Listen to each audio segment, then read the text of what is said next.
hapon sa buong Pilipinas. Sa Bacolod, ikaw ay nakikinig sa DYRL GIS 35. Good evening. We now end another day of broadcasting activity. This is DYRL 1035 of the Radio Filipino Media Group, a commercial radio station owned and operated by Radio Filipino Corporation as authorized by the National Telecommunications Commission with license number BSD-0249-2023, valid until December 31, 2026.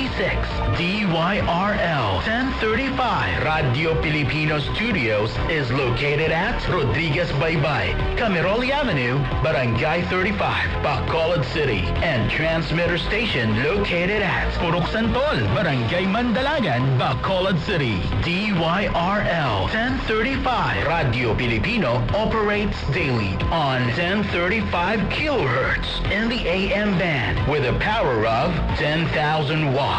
This station is under the supervision of RPMG Network Engineering, headed by Engineer Clessy David Vigalapon, Electronics Engineer with license number 0073809. Its operation and maintenance are carried out by the following first-class radio telephone operators duly licensed by the National Telecommunications Commission. Reza Gani V. Loha, 96-1PVI-16040. This is DYRL 1035 Radio Filipino, a proud member of the KBP, kapisanan ng mga broadcaster ng Pilipinas, and a proud member of RPMG, Radio Filipino Media Group, ang radyo ng Pilipino.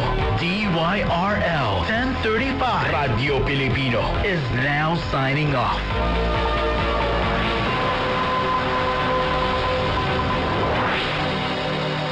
Bayang magiliw, pelas ng silanganan, alab ng puso, sa dibdib mo'y buhay.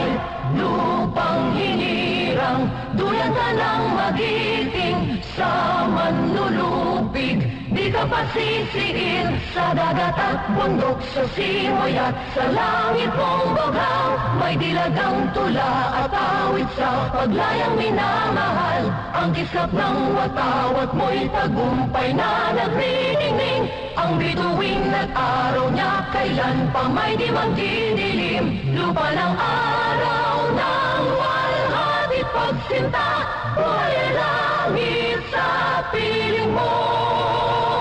Aming ligaya na pag may mga api, ang mamatay ng dahil sa'yo. Instead of a 50-year contract, with the cost of the project increased